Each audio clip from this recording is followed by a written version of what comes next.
En aquel tiempo, cuando salía Jesús al camino, se le acercó corriendo un joven, se arrodilló y le preguntó: Maestro bueno, ¿qué haré para heredar la vida eterna? Jesús le contestó: ¿por qué me llamas bueno? No hay nadie bueno más que Dios. Y ya sabes los mandamientos: no matarás, no cometerás adulterio, no robarás, no darás falso testimonio, no estafarás, honra a tu padre y a tu madre. El joven le replicó: Maestro, todo eso lo he cumplido desde pequeño. Jesús se le quedó mirando con cariño y le dijo: Bien, una cosa solo te falta.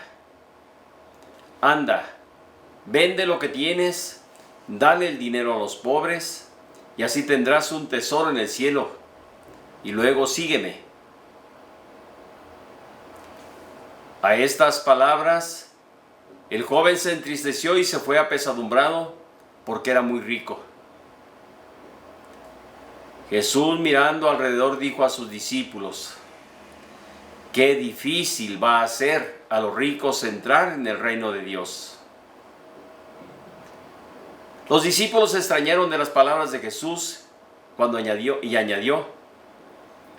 Hijos, qué difícil es entrar en el reino de Dios a los que ponen su confianza en las riquezas y en el dinero. Más fácil es a un camello pasar por el ojo de una aguja que a un rico entrar en el reino de Dios. Ellos se espantaron y comentaban entre sí: entonces, ¿quién puede salvarse? Jesús se les quedó mirando y les dijo: esto es imposible para los hombres, mas no para Dios. Dios lo puede todo. Pedro se puso a decirle: Maestro, ya ves que nosotros lo hemos dejado todo y te hemos seguido. Y Jesús le dijo: yo les aseguro que a quien deje casa, hermanos, hermanas, madre, padre, hijos o tierras por mí y por el Evangelio, recibirá ahora en este tiempo 100 veces más en casas, hermanos, hermanas, madres, hijos, tierras, con persecuciones, y en la edad futura y al final la vida eterna. Palabra del Señor. Gloria a ti, Señor Jesús. Bien, comencemos un poquito expresando alguna idea así breve. Yo quiero tomarlo así como punto de partida esa segunda lectura de la carta del apóstol Pablo, donde nos habla y nos dice: la palabra de Dios es viva y eficaz, más tajante que una espada de doble filo. Penetra a lo más profundo del corazón y dice hasta la médula de los huesos, no hay nada que escape a ella. Primero tenemos que partir de este hecho: Dios conoce al hombre y por su palabra fuimos creados. Por lo tanto, no podemos en algún momento escapar a alguna situación que en algún momento vivamos. Él está siempre presente en medio de nosotros porque su sabiduría siempre nos acompaña. Desde allí podemos partir que el Señor conoce todo nuestro ser, nuestro actuar, nuestra vida, y nos capacita por su sabiduría, como ya decíamos en la primera lectura. Nos capacita ¿para qué? Para que elijamos lo bueno. Está sembrado en nosotros, en nuestro corazón, ese anhelo, como dice San Agustín: nos creaste, Señor, para ti, nuestro corazón estará inquieto hasta que descanse en ti. Pero si no lo hacemos, es cuando sufrimos, cuando padecemos. Y el mismo Agustín lo decía: Señor, tanto te busqué fuera cuando tú estabas dentro de mí. Y desde ahí podemos decir cómo en algún momento tenemos nosotros también que descubrir que la presencia de Dios debe conducir, debe guiar nuestra vida. Y ciertamente en ese caminar el Señor sabe del barro que estamos hechos y en algún momento no desconoce nuestras realidades, pero tampoco nos abandona, tampoco nos deja solos. Nos hace partícipes de ese gran regalo de su vida divina que llevamos en nosotros, esa chispa que en algún momento anhela y busca en algún momento encontrarse con su Creador. Así es que yo creo que con esto podemos hacer así en síntesis y en énfasis esa segunda lectura que de alguna forma nos da pie ¿para qué? Para iniciar esta reflexión. Yo creo que aquí donde entra precisamente la lectura del Evangelio, esa posibilidad en algún momento de unir la primera lectura, la sabiduría de Dios cuando el hombre la vive realmente, entonces descubre lo que realmente vale. Y ahí es donde viene la propuesta de Jesús en el Evangelio también, al unirlo uno al otro. Ve y vende cuanto tienes. Esto ciertamente hace que aquel joven se estremezca porque piensa en sus cosas. Piensa en los bienes materiales, como tú ya decías ahorita en estos momentos. Y esto es lo que hace la diferencia entre la vida y la muerte. Es la sabiduría por la que compartimos esa misma vida divina de Dios. Y desde allí tenemos que mirar un poquito más sobre todo nuestra realidad humana. Muchas de las veces nos cuesta tanto trabajo desprendernos que se nos olvida cómo en algún momento, sobre todo los hombres en el tiempo y en el espacio, más de una ocasión se han alejado de Dios, se han alejado realmente de la sabiduría de Dios. ¿Por qué? Por sus intereses particulares. Sin embargo, tenemos Salomón como en algún momento pide a Dios en aquel momento cuando sobre todo le expresa en el libro de los Reyes que de alguna forma, y Samuel de manera muy especial, sobre todo le señala aquel momento: Señor, dame sabiduría, ilumina mi mente y mi corazón para que pueda yo guiar a los hombres a quienes tú me has confiado. Pero aquí viene una de las cosas que tenemos que tomar muy en cuenta. La sabiduría de Dios va siempre acompañada del amor. No es algo aparte, independiente o que en algún momento exprese totalmente indiferencia ante esta realidad. ¿Por qué? Porque entonces es lo que nos ayuda sobre todo a aprender a discernir lo que vale realmente. Las cosas tienen su valor y son buenas y valen la pena, y ojalá que esto siempre lo tengamos en cuenta, que les demos el justo valor porque son necesarias para la vida, pero que nuestro corazón no esté apegado a ellas. Al final de cuentas, lo que yo siempre he dicho y en algún momento lo expreso como algo muy ordinario es: cuando me muera no me voy a llevar ni medio reloj, ni media joya, ni media huerta, ni medio nada. Nada. Simplemente todo se queda. ¿Qué tanto sembré? ¿Qué tanto participé en la gracia, en el regalo de la vida que Dios me dio? Allí es donde viene qué tanto bien hice a aquellos que en algún momento estuvieron cerca de mí.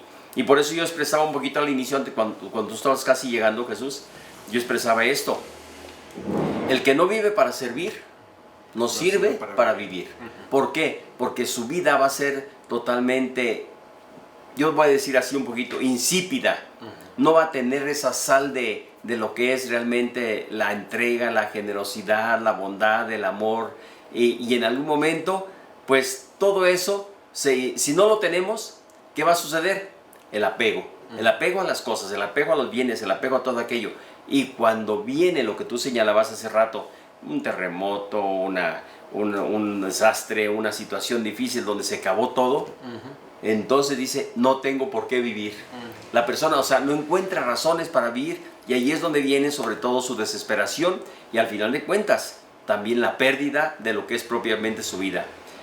Pero también nos dice la misma lectura, sobre todo la primera lectura: pero quien elija la sabiduría habrá aprendido un sentido distinto de la vida y de la muerte, del dolor y del hambre, del sufrimiento y la desesperación. ¿Por qué? Porque entonces va a llevar algo más grande todavía en su corazón, que no lo hace apegarse al lodo, a la tierra, al suelo, sino que lo lleva precisamente a descubrir mucho más. Hay veces que en algún momento, cuando se es joven, y lo digo así un poquito en ese sentido, sabes, si buscas, pretendes, quieres tener, poseer y alcanzar algunas cosas, pero te olvidas de la más importante, se olvida de Dios. Pero cuando llegas un poquito a la edad, te das cuenta que dices: bueno, ¿por qué luché, trabajé, me esforcé tanto? ¿Por esto? ¿Por un pedazo de cosa, algo más? No tiene sentido. Es algo que totalmente te das cuenta que lo vas a dejar. Al final de cuentas lo vas a dejar. Y por eso tenemos que decir que con ello vienen pues la riqueza, las valoraciones y sentimientos que no se pueden comprar con todo el oro del mundo. Cuando descubrimos la bondad de Dios y la verdadera sabiduría, entonces aprendemos a vivir con dignidad, aprendemos a vivir esa relación con los demás de manera sobre todo más plena, en la cual pues nos damos cuenta del justo valor que tienen las cosas. Muchas de las veces los bienes materiales se pueden convertir en un tropiezo para nuestra vida cuando no son usados con debido cuidado. Y eso cuando incluso son bienes bien habidos. No digamos cuando ya estos están viciados por el pecado, el robo, el egoísmo, el fraude y otro tipo de situaciones que a veces vemos en las cuestiones humanas y sobre todo en algún momento que son mal adquiridas. Hace unos 2 días por ahí yo les decía a una familia, sean justos en los bienes materiales que les ha dejado su familia, su padre, su madre.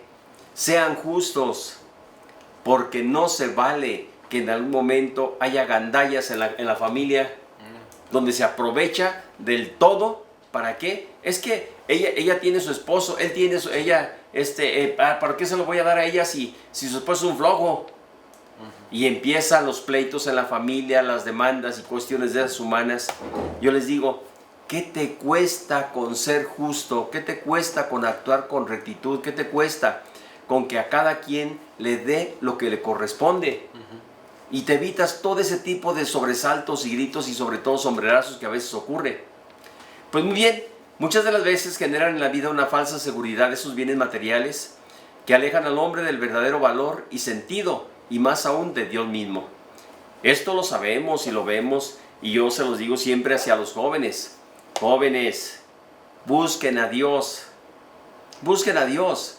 Yo sé que en algún momento tienen toda la energía, toda la juventud, todas las esperanzas, todas las ilusiones, todo lo que puede decir que tiene un joven.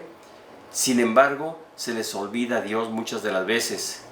Y esto les da la falsa seguridad de como tienen todo en la mano, creen que lo pueden todo. Y sin embargo, tenemos que decir, la vida se va en un momento, sin pensarlo, y en un espacio cuando menos te lo esperas. Muchas de las veces dan la ilusión de que se puede ser cristiano también y seguir a Jesús sin practicar la justicia. Yo les digo, eso jamás. La justicia tiene que ser siempre y en todas partes. Vivir en la mentira sin mirar al prójimo que pasa necesidad y se convierte el dinero en un ídolo al cual le damos todo el papel y toda la importancia, pues yo creo que con eso destruimos también la caridad que debíamos de tener hacia aquellos que están a nuestro lado. Por otra parte, le damos toda nuestra atención y se nos olvida que hay muchos que no tienen ni siquiera lo necesario para la vida ni para comer. Y esto podemos mirarlo sobre todo cuando nos damos cuenta, vivimos a los lados o con personas que en algún momento viven cerca de nosotros, y que cuando nos damos cuenta es cuando entra el sentido de estar despiertos a la caridad, despiertos a observar, despiertos a ¿qué? A actuar en la obra que Dios sobre todo nos ha puesto y nos propone para nuestra vida. Yo creo que desde ahí tenemos que mirar un poquito más, sobre todo en ese sentido de la justicia, de los bienes materiales y las cosas que en algún momento Jesús nos dice, algo más te falta, ve, vende lo que tienes, da tu dinero a los pobres y sígueme. La palabra de Dios a través del Evangelio nos presenta al final aquella reacción de los apóstoles en algún momento ante las palabras de Jesús. Qué difíciles les va a hacer entrar en el reino de Dios a los que ponen su confianza en los bienes materiales, en el dinero. Y pues los apóstoles se extrañaron, dice, ante aquel momento. Dije, pues, ¿qué pasó? Entonces, ¿quién se va a salvar? Sí, es la primera de los cuestionamientos que se plantean. Pero también nosotros hoy pensamos que sin dinero, sin seguridades, no podemos demasiado, no podemos hacer cosas. Y de alguna manera tenemos que darnos cuenta, cierto, las cosas, como ya decíamos antes, los bienes materiales son necesarios en el justo valor, sin quitarles, sin ponerles lo que les compete en algún momento para el bienestar humano, pero que no dependamos totalmente de ellos. Lo que yo siempre he dicho en algún momento y sobre todo lo he señalado en varias ocasiones aquí en Peribán. Yo les decía al principio, cuando el pueblo era un pueblo pobre, buscaba a Dios. Cuando el pueblo se volvió un pueblo rico, se olvidó de Dios. Y en algún momento mucha gente le ha pasado eso en nuestra comunidad. Se olvidan del Señor porque tienen su corazón muy apegado a las cosas, a los bienes materiales. Y aquí es donde viene sobre todo para nosotros que no podemos estar de alguna manera sobre todo ajenos a esta realidad. Jesús estaba interesado en enseñar que la salvación, la felicidad y el futuro del hombre no está garantizado por la economía, por los pesos y centavos que posees, por las cosas y bienes materiales que tienes. Todo tiene su sentido ciertamente cuando se distribuye equitativamente, cuando en algún momento esto ayuda para que otras personas también tengan lo necesario, sobre todo para vivir. Porque de lo contrario, una de las cosas que Jesús condena de manera muy fuerte, dice, no es al rico, no es al que tiene mucho dinero.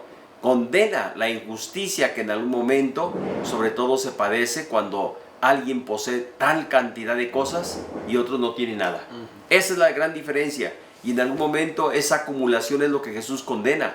Es lo que ocasiona el egoísmo, el pecado, la maldad y las formas sobre todo que se dan de injusticia y que vivimos sobre todo en este sentido humano y en nuestras realidades, sobre todo en nuestras sociedades.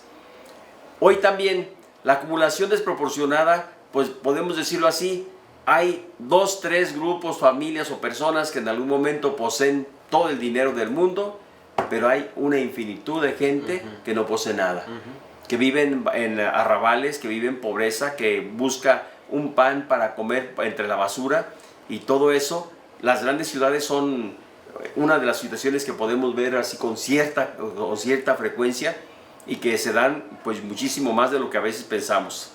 Sin embargo, nos dice también en algún momento, el tesoro en el cielo se adquiere con la generosidad, se adquiere con la solidaridad, se adquiere con la justicia.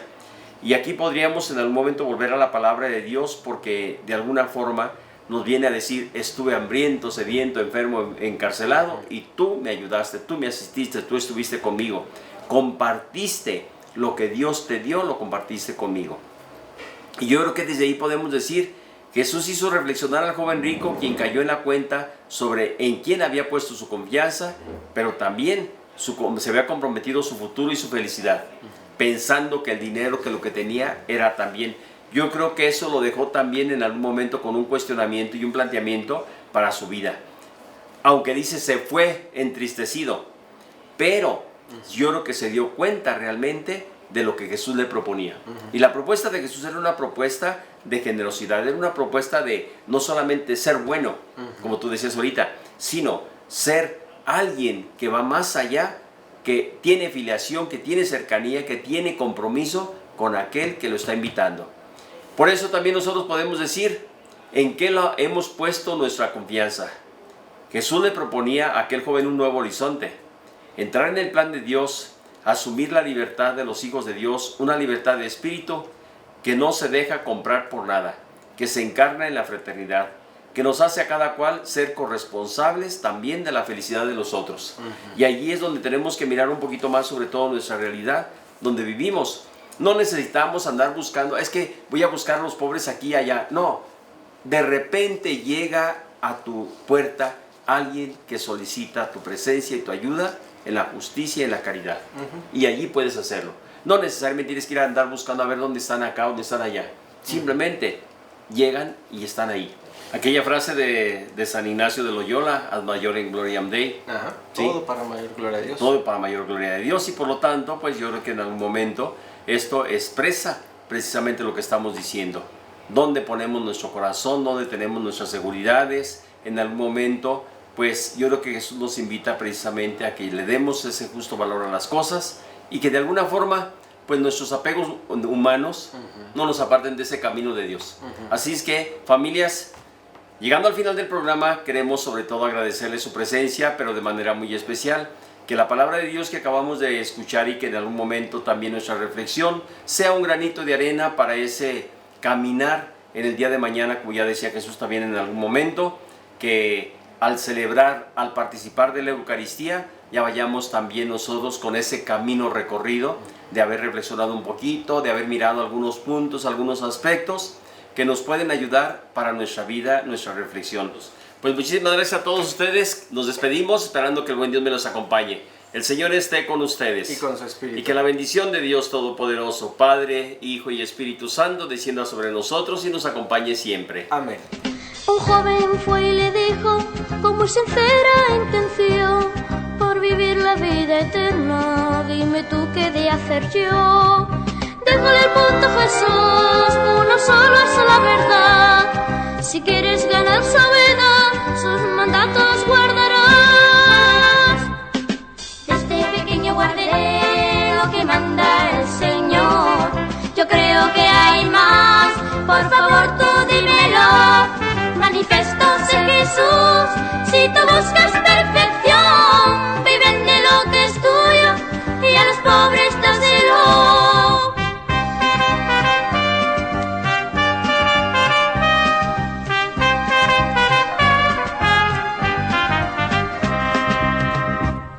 En el cielo guardarás un tesoro para ti.